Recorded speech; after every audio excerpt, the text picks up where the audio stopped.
सदे गायन्ति यं सामगाः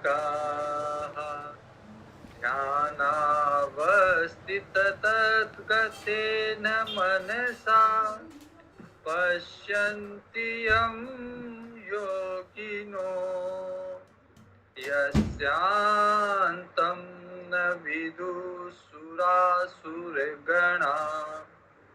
देवाय तस्मै नमः देवाय तस्मै नमः।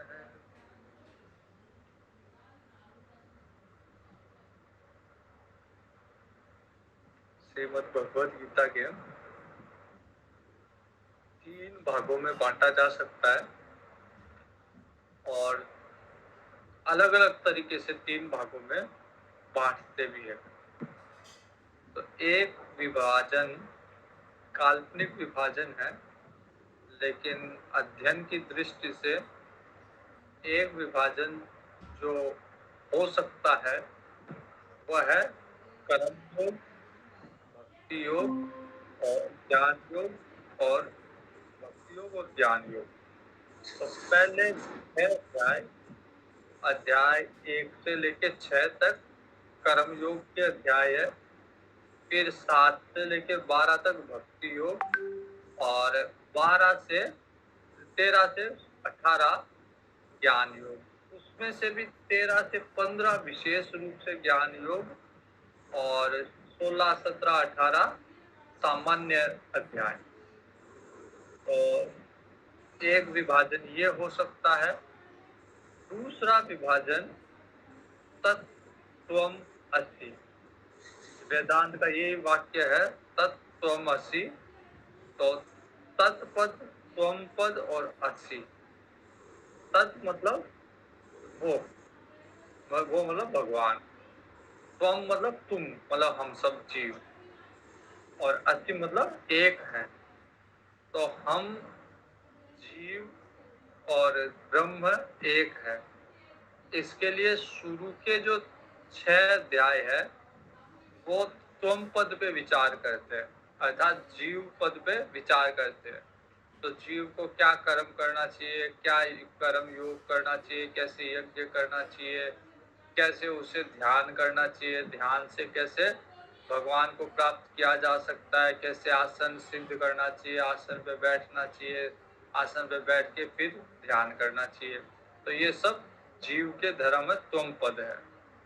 और अब जो 7वें अध्याय से 12वें अध्याय तक रहेगा ये तत्पद, भगवान के बारे में, भगवान की भक्ति, भगवान का विश्व रूप, भगवान की विभूतियाँ, ये सब भगवान के बारे में, भगवान किसे कहते हैं, कौन है भगवान, ये सब 7वें से लेके और 12वें तक।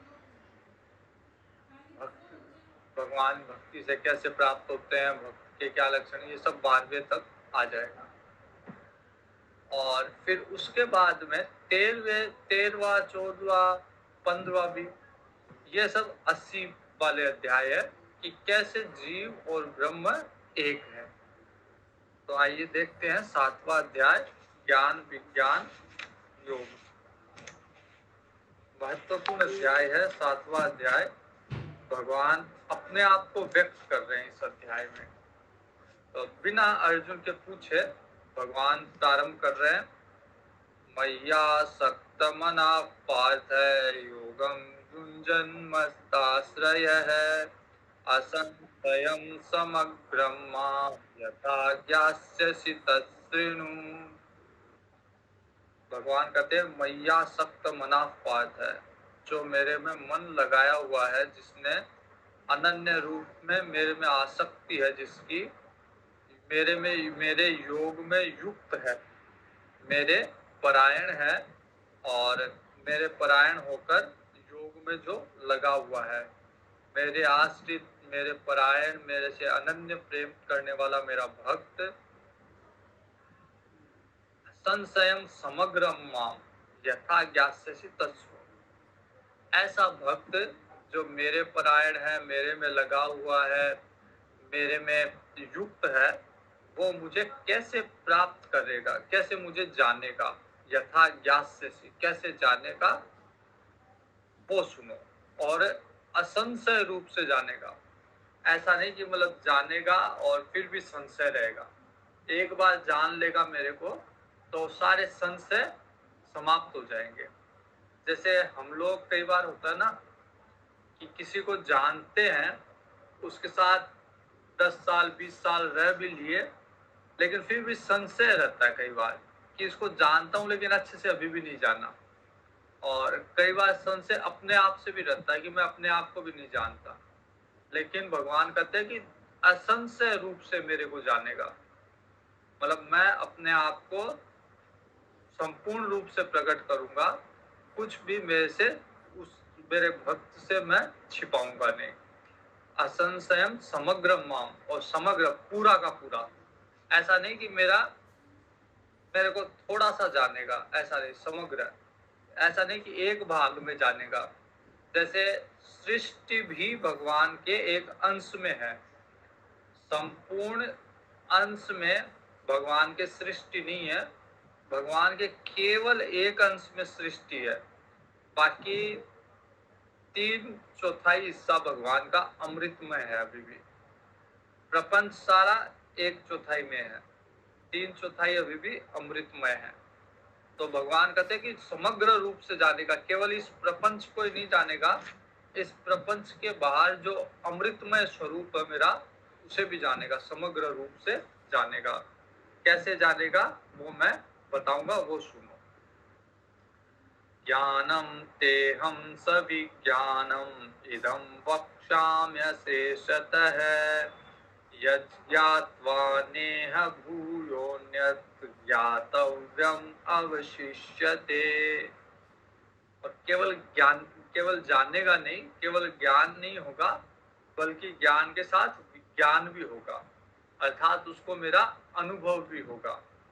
जैसे अगर मान लीजिए कि किसी को रॉकेट बनाने का केवल ज्ञान हो, उसको पता हो रॉकेट कैसे बनाई जाए, और किसी को उस ज्ञान के साथ अनुभव भी हो, विज्ञान भी हो, वो जानता भी है, उसने बनाई भी है, उसने उसका अनुभव किया है, तो भगवान कहते हैं कि मेरे को भी केवल ज्ञान नहीं, ज्ञान और विज्ञान के सहित, तो ज्ञानम तेहम सविज्ञानम, सविज्ञान सही विज्ञान के अनुभव के सहित भी मेरे को जानेगा। ज्ञानम तेहम, वो मेरे को ज्ञान और विज्ञान सविज्ञान जानेगा। इदम वक्ष्यामि अशेषतः, मैं ऐसे बताऊंगा और अशेषतः, कुछ छिपाऊंगा नहीं, सब कुछ बता दूंगा, कुछ भी शेष नहीं रहेगा। तो भगवान कहते हैं अब मैं अपने आप को व्यक्त कर रहा हूँ, और इस तरह व्यक्त कर रहा हूँ कि कुछ भी छिपाऊंगा नहीं, अशेषतः। और केवल ज्ञान नहीं दूंगा, ज्ञान के साथ विज्ञान भी दूंगा, अपना अनुभव भी दूंगा। यज्ञात्वा नेह भूयोऽन्यत् ज्ञातव्यम् अवशिष्यते। और मेरे को जान लेगा तो फिर संसार में कुछ भी जानना शेष नहीं रहेगा। पर संसार में जो कुछ भी हम जान रहे हैं, जान सकते हैं, वो सब का ज्ञान भगवान के ज्ञान होने पे, भगवान का ज्ञान होने पे इन सब का ज्ञान अब स्वतः हो जाता है, अपने आप हो जाता है। जितना भी संसार में हम ज्ञान प्राप्त कर सकते हैं, कर रहे हैं, कर चुके हैं, वो सारा का सारा ज्ञान अगर भगवान, केवल भगवान को जान ले तो भगवान, ये सारा का सारा ज्ञान स्वतः हो जाएगा, क्योंकि भगवान सर्वज्ञ है। और भगवान को जानने पे भगवान की सारी विभूति उस व्यक्ति में आ जाती है। तो क्योंकि भगवान सर्वज्ञ है, भगवान को सब कुछ पता होता है, तो भगवान को जानने वाला भी सर्वज्ञ हो जाता है, उसको भी सब कुछ पता होता है। तो भगवान कहते हैं कि अब मेरे को जानने के बाद में कुछ भी जानना शेष नहीं रह जाएगा।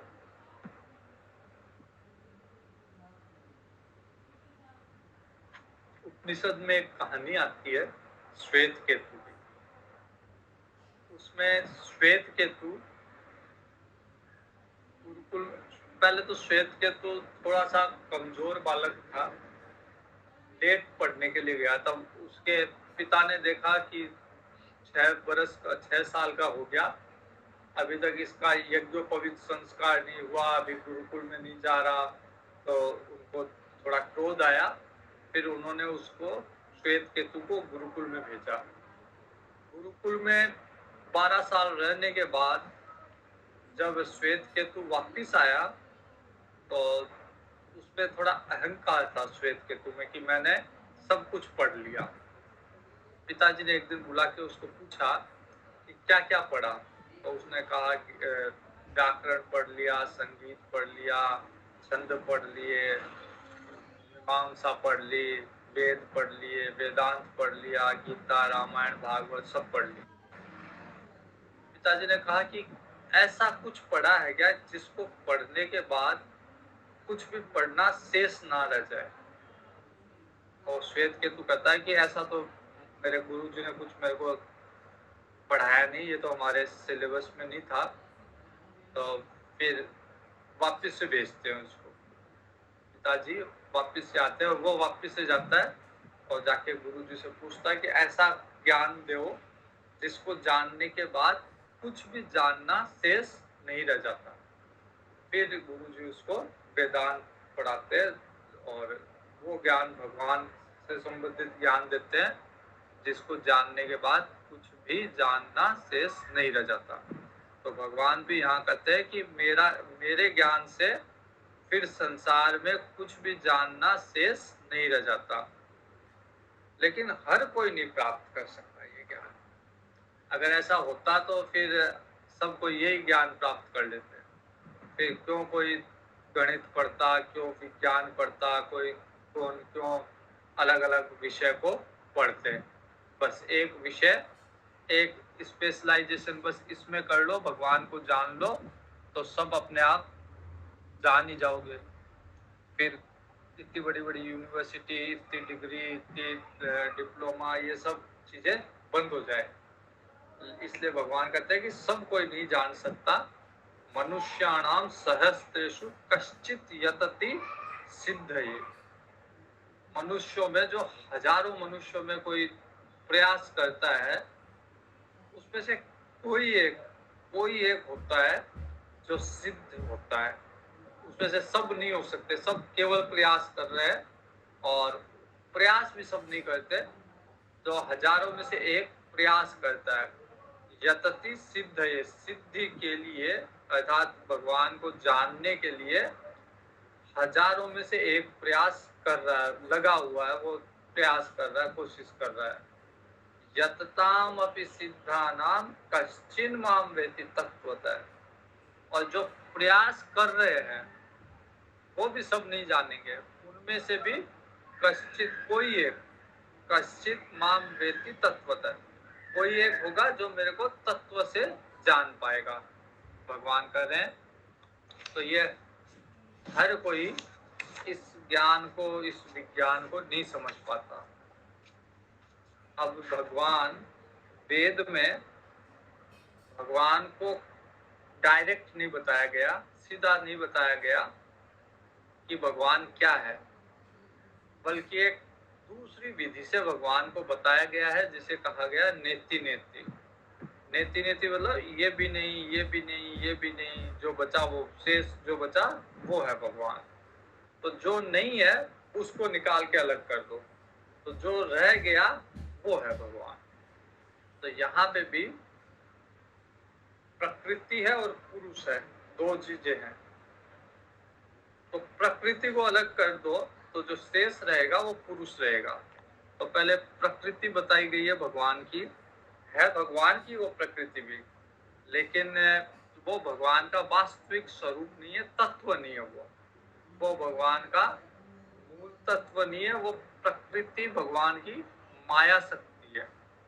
तो भगवान कहते हैं भूमि रापो नलो वायु खम मनो बुद्धि देव च अहंकार इति यम में भिन्ना प्रकृतिरष्टधा।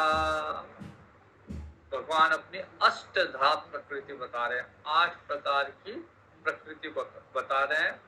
जिसमें 5 तो हो गए पंच महाभूत, भूमि आप भूमि आपो अनल अनल वायु खम, ये तो 5 हो गए। क्षिति जल पावक गगन समीरा, ये सब 5 भगवान की पंच महाभूत प्रकृति, ये सारा प्रपंच सारा संसार इन्हीं 5 तत्व से मिलके बना हुआ है। पंच महाभूतों से ही सारा संसार बना हुआ है।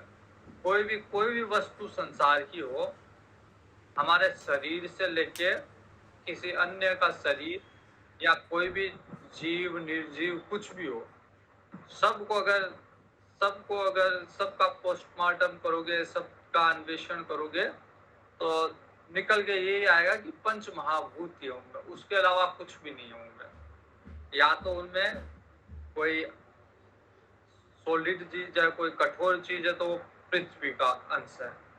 पृथ्वी के बाद में अग्नि, उनमें कोई ऊर्जा है तो वो अग्नि है।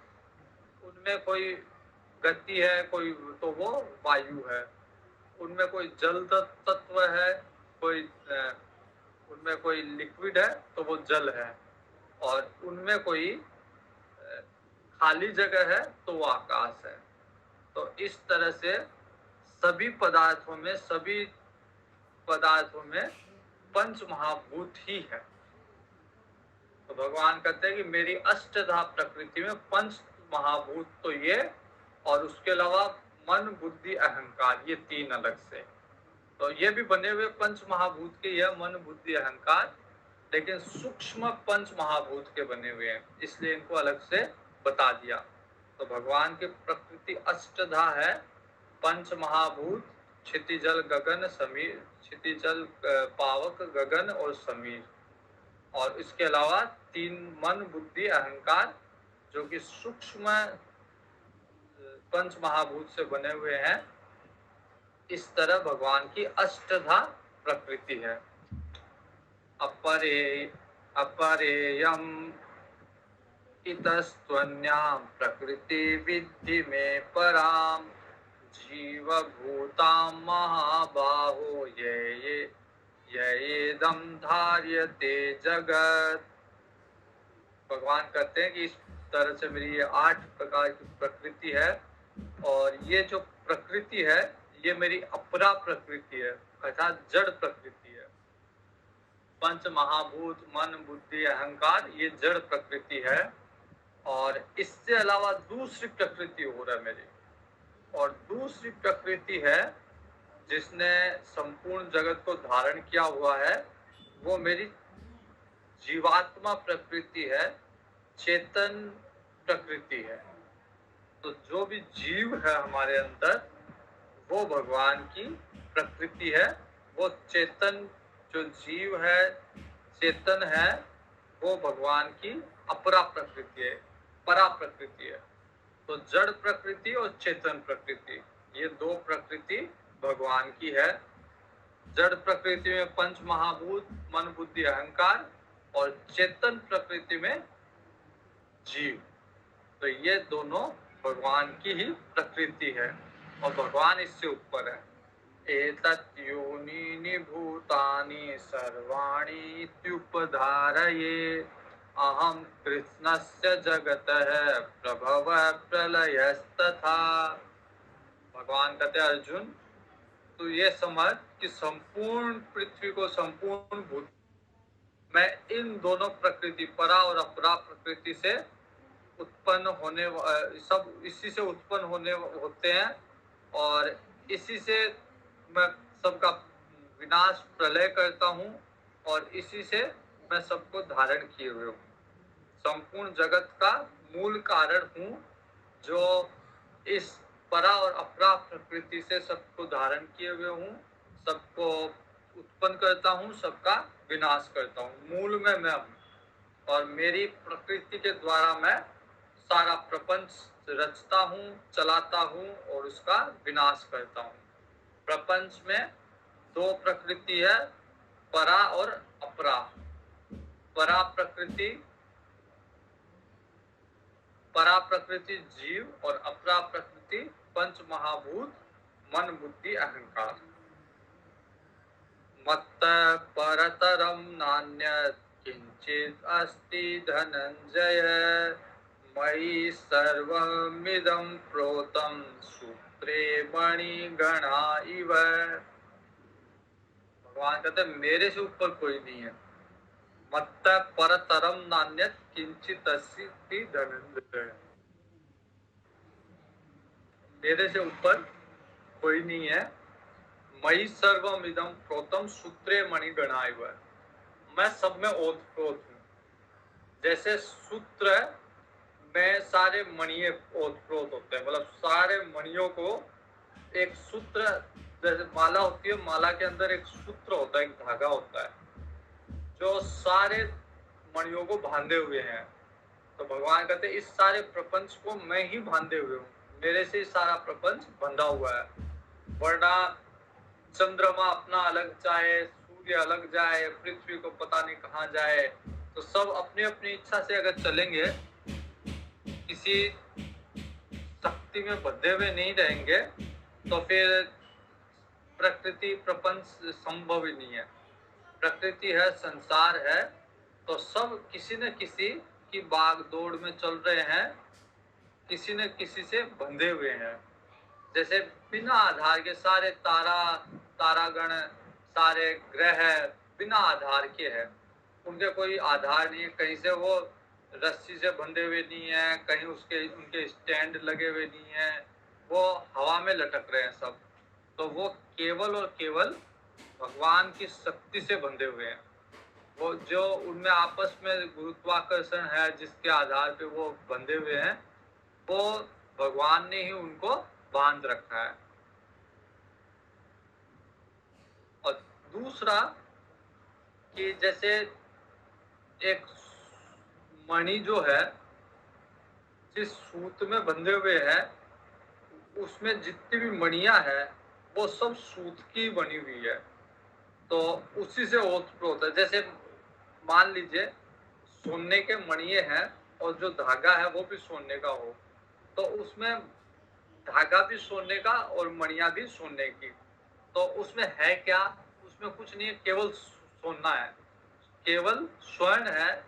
कहने को धागा अलग है और मणिये अलग है, लेकिन वास्तव में धागा भी स्वर्ण है और मणिये भी स्वर्ण है। वैसे ही संसार में जीव जो बांधे हुए हैं और शरीर जो इसको धारण किए हुए हैं, ये सब क्या है? मणिये है, धागा है। लेकिन वास्तव में तत्व क्या है? तो तत्व वास्तव में भगवान है। जैसे वहां तत्व वास्तव में स्वर्ण है, सोना है, वैसे यहाँ पे जीवों में भी और पंच महाभूत में भी तत्व जो है वो भगवान ही है। तो परा अपरा कैसी भी प्रकृति हो, उसमें तत्व भगवान ही है। मयि सर्वमिदं प्रोतम सूत्रे मणिगणा इव, तो मेरे से सब ओतप्रोत है, सब में मैं ही हूँ, मेरे अलावा कुछ नहीं है। तो इस चीज को अगर कोई समझेगा, अनुभव उसको हो जाएगा कि सब जगह भगवान ही है, भगवान के अलावा कुछ नहीं है। तो इसका जब ज्ञान हो जाएगा, विज्ञान हो जाएगा, तब फिर उसके लिए कुछ भी जानना शेष नहीं रह जाएगा, सर्वज्ञ हो जाएगा, भगवान की सारी विभूतियां उसमें आ जाएगी। रसो हमअप्सु कौन्तेय प्रभास्मि शशि सूर्ययोः प्रणव सर्ववेदेषु शब्दखे पौरुषं निषु। भगवान कहते हैं मैं जल में रस हूँ। अगर रस ना हो जल में, जल पिए और तृप्त ना करे वो जल, प्यास बुझाए नहीं, उसमें रस ना हो, तो उस जल का क्या उपयोग? तो जल की जो आत्मा है वो उसका रस है, जो तृप्ति प्रदान करता है, वही जल की आत्मा है। तो भगवान कहते हैं जल में रस मैं हूँ, और चंद्रमा सूर्यों में प्रकाश हूँ मैं। सूर्य चंद्रमा अगर बिना प्रकाश के हो तो किस काम के? सूर्य चंद्रमा इसी काम के हैं क्योंकि उनमें प्रकाश है। सूर्य में प्रकाश है, सूर्य का प्रकाश चंद्रमा में जाता है, तो वो सारा का सारा प्रकाश भगवान कहते हैं मैं हूँ।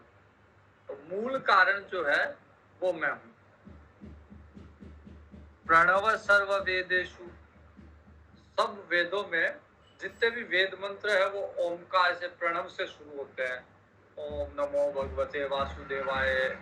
ओम, तो ओम जो है वो वेदों में बहुत महत्वपूर्ण है और सारे वैदिक मंत्र ओमकार से प्रारंभ होते हैं। तो भगवान कहते हैं कि प्रणव सर्व वेदेषु, सारे वेदों का सार जो है प्रणव ओमकार, वो मैं हूँ। और शब्द खे पौरुषम निशु, आकाश में शब्द और पुरुष में पुरुषत्व है। तो पुरुष में अगर पुरुषत्व नहीं है तो वो पुरुष किस काम का? तो मेन चीज जो पुरुष में है वो उसका पुरुषत्व है। और आकाश में मेन चीज है उसका अवकाश, उसका खालीपन। जैसे एक प्लाट है, अब वो अवकाश, वो आकाश है, खाली है, वो उसमें आप जैसा चाहो वैसा मकान बना लो। वैसे ही भगवान भी अवकाश में और इस प्रपंच को रचते हैं। तो भगवान कहते हैं कि आकाश में शब्द में हूँ। शब्द, इस शब्द जो है उनको ट्रेवल करने की, यात्रा करने के लिए अवकाश चाहिए। बिना अवकाश के शब्द यात्रा नहीं कर सकते। जैसे मैं बोल रहा हूँ और आप सुन रहे हो, तो आपके और मेरे बीच में खाली जगह है, अवकाश है, इसलिए ही उस अवकाश में शब्द यात्रा कर रहे हैं। अगर मेरे मुंह और आपके कान के बीच में कोई खाली स्थान ना हो, अवकाश, आकाश ना हो, तो वो शब्द जा ही नहीं पाएंगे। तो भगवान कहते हैं कि अवकाश में शब्द मैं हूँ, आकाश में शब्द हूँ और पुरुष में पुरुषत्व हूँ। अर्थात जो भी किसी वस्तु की आत्मा है, वो आत्मा जैसे सूर्य की आत्मा प्रकाश है, बिना प्रकाश के सूर्य कुछ भी नहीं, तो वो सारी आत्मा भगवान है। पुण्यो गंध पृथिव्यां च तेजश्चास्मि विभावशो, जीवनम सर्वभूतेषु तपश्चास्मि तपस्विषु। पृथ्वी, पृथ्वी का मेन गुण है गंध। तो भगवान कहते हैं पृथ्वी में गंध में हूँ। और अग्नि, अग्नि का मेन गुण है तेज। भगवान कहते हैं अग्नि में तेज में हूँ। और संपूर्ण भूतों में उनका जीवन मैं हूँ। भूतों की आत्मा उसका जीवन ही है। चाहे कोई भूत हो, चाहे मनुष्य हो, चाहे पशु हो, पक्षी हो, अगर उसमें आत्मा नहीं है, उनका जीवन नहीं है, तो वो किसी काम के नहीं है, वो केवल पंच महाभूत है। भगवान कहते हैं जीवों में उनका चैतन्य, उनका उनका जीवन मैं हूँ, भूतों में उनका जीवन मैं हूँ। और तपस्वियों का तप मैं हूँ। तपस्वी की तो आत्मा तप ही, अगर तप नहीं है तो तपस्वी नहीं है वो। तपस्वी पना उसका तप के कारण ही है। तो भगवान कहते हैं तपस्वियों का तप मैं हूँ। बीजम माम सर्वभूतानां विद्धि पार्थ सनातनम, बुद्धिर्बुद्धिमतामस्मि तेजस्तेजस्विनामहम्। बुद्धिमानों की बुद्धि में हूँ, क्योंकि बुद्धि से ही वो बुद्धिमान है। तो बुद्धिमान की आत्मा उसकी बुद्धि है। अगर आत्मा हटा दो, बुद्धि हटा दो, तो हो सकता है कि वो जीवित रहे लेकिन वो बुद्धिमान नहीं रहेगा। वो सामान्य प्राणी रहे लेकिन बुद्धिमान से बुद्धि हटा दो तो सामान्य प्राणी तो है ही वो, लेकिन फिर बुद्धिमान नहीं रहेगा। तो भगवान कहते हैं बुद्धिमान की बुद्धि में हूँ, मतलब उसकी आत्मा मैं हूँ। ऐसे ही तेजस्वी नाम अहम, तेजस्वीवान कोई व्यक्ति है उसका तेज में हूँ, क्योंकि तेज ही उसकी आत्मा है। अगर तेज हटा दो तो वो आदमी तो रहेगा लेकिन तेजस्वीवान नहीं रहेगा। तो तेजस्वीवान का जो आत्मा है तेज, वो मैं हूँ। बीजम माम सर्वभूतानाम, सब भूतों का मूल बीज मैं हूँ, मेरे से सारे भूत उत्पन्न हुए हैं। तो अगर किसी भी भूत का बीज समाप्त हो जाए तो उसका अस्तित्व समाप्त हो जाएगा। तो उसकी आत्मा उस शक्ति में है जो उसे पुनर्जीवित तो नहीं बोलूंगा, लेकिन उसका विस्तार करे।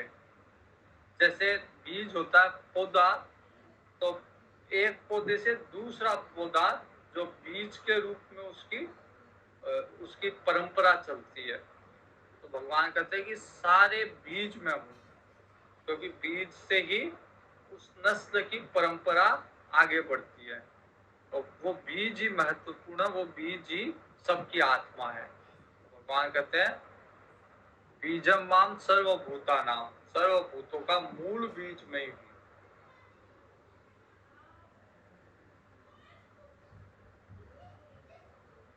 वैसे बलवानों का बल में हूँ, बलम बलवताम चाहम काम राग विवर्जितम धर्मा विरुद्ध भूतेषु कामोस्मि भरतर्षभ।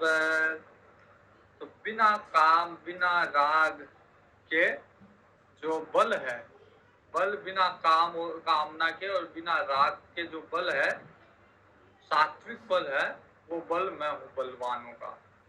और धर्म के अविरुद्ध, अर्थात धर्म सम्मत अगर कोई काम है, काम कर रहा है, कामना है, काम वासना है, तो वो मैं हूँ। धर्मो अविरुद्धो भूतेषु कामोस्मि भरतर्षभ। धर्म सम्मत अगर कोई काम है तो वो मैं हूँ।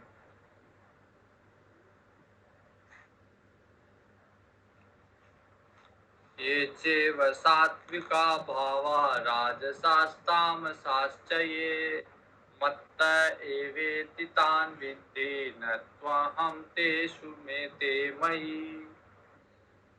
यहाँ समझने की बात है कि भगवान कहते हैं कि जो भी सत्व रजो तमस गुण है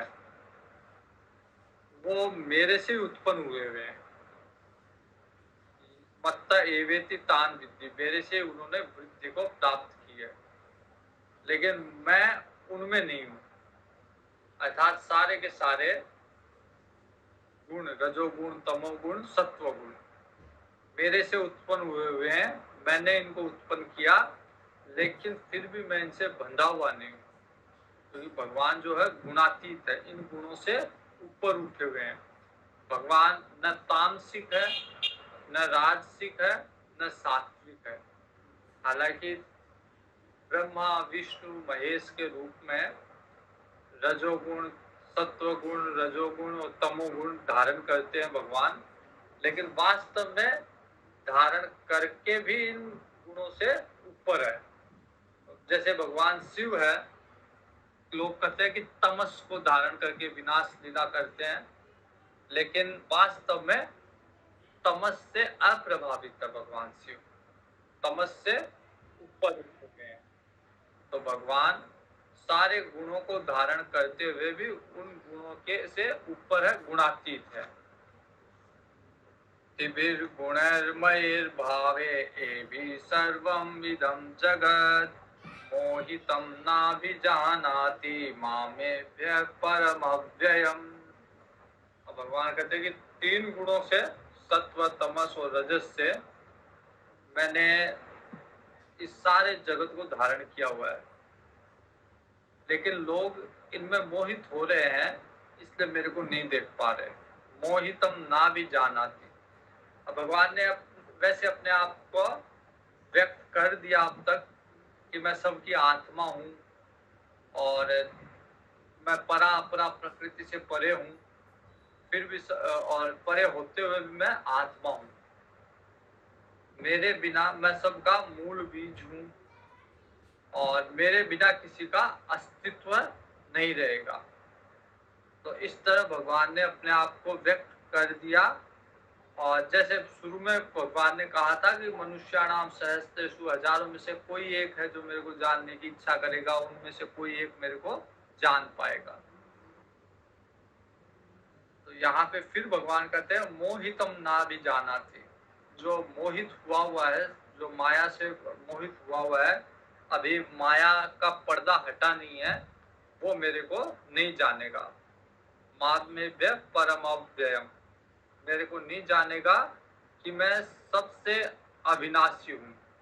मुझ अविनाशी को, बाकी सब हम विनाशी है, संसार अपने आप में विनाशी है, संसार भी प्रलय प्रलय का ग्रास बनेगा। संसार जो सृष्टि हम देख रहे हैं नित्य तो विनाश की लीला में जा ही नहीं है, लेकिन संपूर्ण रूप से भी प्रलय में ये सारी की सारी सृष्टि का विनाश तय है।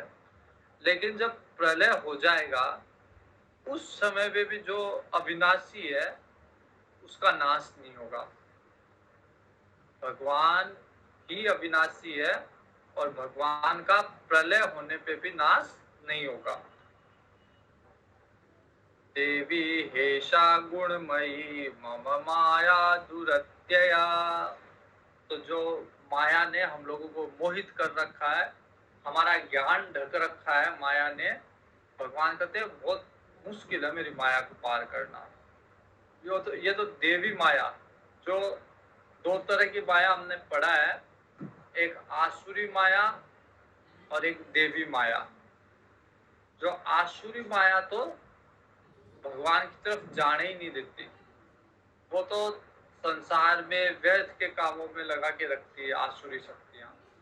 और देवी शक्ति, भगवान की देवी माया भगवान की तरफ उन्मुख करती है, लेकिन वो भी, उनको भी पार करना बड़ा मुश्किल है। देवी हेषा गुणमयी, ये जो गुणमयी माया है, त्रिगुणात्मिका माया है भगवान की।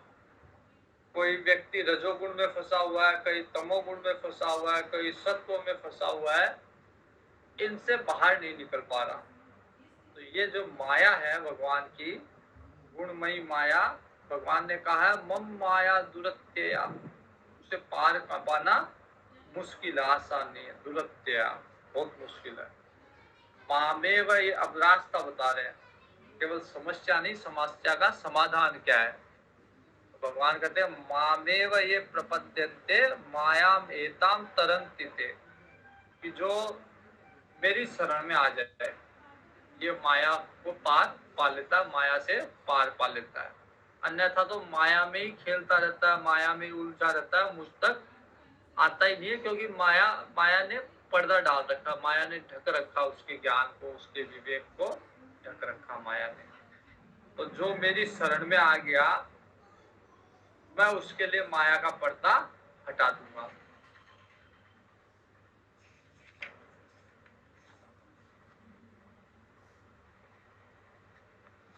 लेकिन हर कोई मेरी शरण में भी नहीं आ सकता। भगवान ने पहले कर दिया मनुष्याणाम सहस्त्रेषु कश्चित यतति सिद्धये यत्ताम अभिसिद्धानाम कश्चिन माम देति तत्पतः, हजारों में से कोई एक प्रयास करेगा, प्रयास करने वालों में से कोई एक मेरे को तत्व से जान पाएगा। तो भगवान ने कहा क्यों नहीं जान पा रहे? क्योंकि माया ने ढका हुआ है, उसकी बुद्धि ढकी हुई है। और माया से पार कैसे पाया जाएगा? तो मेरी शरण में आ जाएगा, मेरे शरणागत हो जाएगा, वो माया से पार पा जाएगा। फिर भगवान में कहते हैं कि मेरी शरण में भी हर कोई नहीं आ सकता, क्योंकि जब माया है तो माया शरण में भी नहीं जाने देगी। तो नमाम दुष्कृतिनो मूढ़ा प्रपद्यन्ते नराधमा, जो दुष्ट है, माया के द्वारा जिसका ज्ञान हरा गया है, वो कभी भी, आसुरी स्वभाव वाले लोग कभी भी मेरी शरण में नहीं आएंगे। दूषित कर्म करने वाले मूढ़ कभी मेरे को नहीं बचेंगे, मेरा ध्यान नहीं करेंगे, मेरी शरण में नहीं आएंगे। तो मनुष्यों में जो नीच प्रवृत्ति के है, दुष्ट लोग हैं, वो मेरे पास नहीं आएंगे। तो भगवान को, भगवान के ज्ञान को माया ने ढक रखा, हमारे ज्ञान को, विवेक को। और माया जब तक नहीं हटेगी जब तक भगवान की शरण में न चल जाए। और भगवान की शरण में जब तक नहीं जा सकते जब तक हम शुद्ध ना हो। तो भगवान की शरण में जब तक नहीं कोई भी मूढ़ व्यक्ति, कोई भी आसुरी स्वभाव का व्यक्ति जिनका ज्ञान माया से हरा हुआ है वो नहीं जा सकता। तो सब मूल बात यही है कि भगवान तक जाना है तो सबसे पहले अपने आप को शुद्ध करो, अपना मन साफ करो। तो जब मन साफ होगा, मन शुद्ध होगा, वो व्यक्ति भगवान की शरण में जाएगा, तब भगवान जाके माया का पर्दा हटाएंगे। माया का पर्दा हटाने में भगवान का ज्ञान, भगवान का विज्ञान हमें प्राप्त होगा। चतुर्विधा भजते माम जना सुकृतिनो अर्जुन। तो वो तो जो पापी लोग थे उसके बारे में बताया था पिछले श्लोक में कि पापी लोग मेरा भजन नहीं करेंगे, मेरी शरण में नहीं आएंगे। अब कौन भगवान की शरण में जाएगा? तो भगवान कहते हैं 4 तरह के लोग होंगे जो पुण्यवान लोग हैं, जो मेरी शरण में आएंगे, मेरा भजन करेंगे। कौन कौन है ये 4? आज तो जिज्ञासुरर्थाति ज्ञानी च भरतर्षभ।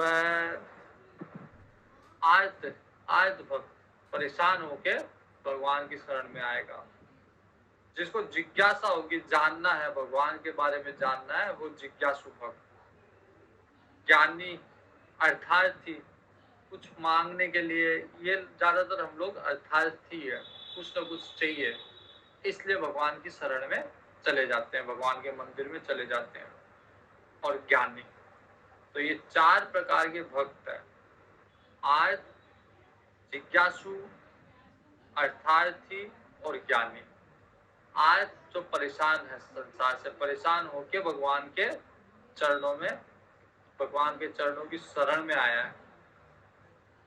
जिज्ञासु, उसको जानना है भगवान के बारे में, वो जानता नहीं है, उसको कुछ ना कुछ भगवान के बारे में कुछ ना कुछ जानना है। तीसरा ज्ञानी, अर्थार्थी तीसरा, उसको संसार में कुछ ना कुछ चाहिए, मकान चाहिए, बंगला चाहिए, गाड़ी चाहिए, पास होना चाहिए, नौकरी लगना चाहिए, विवाह चाहिए, पुत्र का विवाह, पुत्री का विवाह। तो ये सब अर्थार्थी के कैटेगरी में है। और फिर ज्ञानी, सबसे बड़ा भक्त भगवान का। ज्ञानी जो भगवान का ज्ञान विज्ञान जानता है, फिर भी भगवान का ध्यान में लगा हुआ है। तो ये 4 तरह के भक्त है। भगवान ने कहा कि माया से जिसका पर्दा ढका हुआ है, वो जब तक वो माया अपना पर्दा नहीं हटा देगी जब तक मैं नहीं कर दूंगा। जैसे किसी के घर जाओ तो गेट खोलेगा कौन? गेट तो नौकरानी खोलेगी, नौकर खोलेगा। लेकिन वो नौकर नौकरानी तब तक नहीं खोलेंगे जब तक मालिक नहीं कर देगा। तो अंतिम नियंत्रण तो मालिक के ही हाथ में है। मालिक बोलेगा तो गेट खुलेगा, लेकिन खोलेगा कौन? खोलेगा नौकर। तो वैसे ही माया भी भगवान के इशारों में नाचती है। भगवान ने अगर कहा कि इससे माया का पर्दा हटा ले तो माया पर्दा हटा लेगी। लेकिन जैसे नौकरी गेट खोलेगा तो माया ही अपना प्रभाव समाप्त करेगी, लेकिन आदेश किसका है? भगवान का। तो 4 प्रकार के भगवान के भक्त हैं।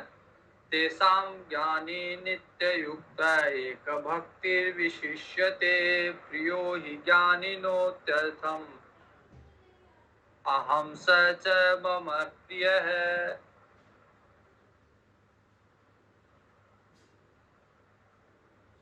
भगवान कहते हैं कि तेषाम, उनमें से, तेषाम ज्ञानी नित्य युक्त है। ज्ञानी मेरे को जानता है, पूर्ण रूप से जानता है और मेरे में नित्य युक्त रहता है। मेरे अलावा और किसी का चिंतन ज्ञानी करता नहीं है। एक भक्ति विशिष्यते, वो केवल मेरे परायण है, मेरे को जानता है और मेरे ही परायण है। हम लोग क्या है कि एक भक्ति नहीं है, हम लोग की थोड़ा सा कुछ होते ही हम भगवान की भक्ति को भूल के अन्य की भक्ति में चले जाएंगे। थोड़ा सा कोई किसी का कोई चीज खो जाए वो तुरंत पूजा करवाने के लिए चला जाता है, पता करने के लिए चला जाता है कहाँ मिलेगी। थोड़ा-सा बीमार हो जाए वो झाड़ा फूँक के चक्कर में चला जाता है। तो एक भक्ति नहीं है हम लोगों में, व्यभिचारी भक्ति है। मतलब भक्ति करते हैं हम लोग, लेकिन अलग-अलग लोगों पे, अन्य-अन्य लोगों पे, अन्य-अन्य शक्तियों पे विश्वास कर लेते हैं। भगवान का जो भक्त होगा, उसके लिए भगवान को छोड़ के वो और किसी पे विश्वास नहीं करेगा। तो भगवान कहते हैं, एक भक्त जो ज्ञानी होगा वो एक भक्ति विशिष्यते, वो एक ही भगवान पे निर्भर रहेगा। प्रियो हि ज्ञानिनो त्यर्थम अहम स च मम प्रिय। तो मैं भी उनको प्रिय हूँ और वो भी मेरे को प्रिय है, ऐसे ज्ञानी भक्त।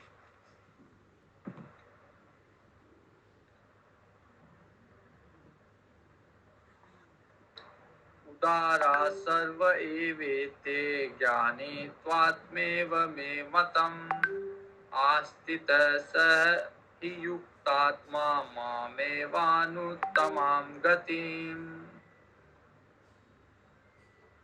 भगवान कहते हैं, जो भी मेरे चारों तरह के भक्त बताए मैंने, जिज्ञासु, अर्थार्थी, आर्थ मेरे भक्त है, आर्थ है, ज्ञान आर्थ है, जिज्ञासु है, अर्थार्थी है, ज्ञानी है, तो ये सब उदार है, सब अच्छे हैं। लेकिन इसमें से ज्ञानी त्वात्मेव मे मतम, ज्ञानी तो मेरा ही रूप है, मेरा ही स्वरूप है। मैं और ज्ञानी में, मेरे में और ज्ञानी में कोई अंतर नहीं है। कहा जाता है ब्रह्म ब्रह्म वेत्ता ब्रह्मेव भवति। जो ब्रह्म को जानता है वो ब्रह्म ही बन जाता है। तो जो ज्ञानी है, भगवान को जानता है, भगवान कहते हैं कि उसमें मेरे में कोई भेद ही नहीं है, वो मेरा ही स्वरूप है। आस्थित सही युक्त आत्मा मामेवानुत्तमाम गतिम, क्योंकि वह मेरे मन बुद्धि वाला ज्ञानी भक्त है और अंत में मेरी गति को प्राप्त होता है, मेरे ही पास आता है ज्ञानी।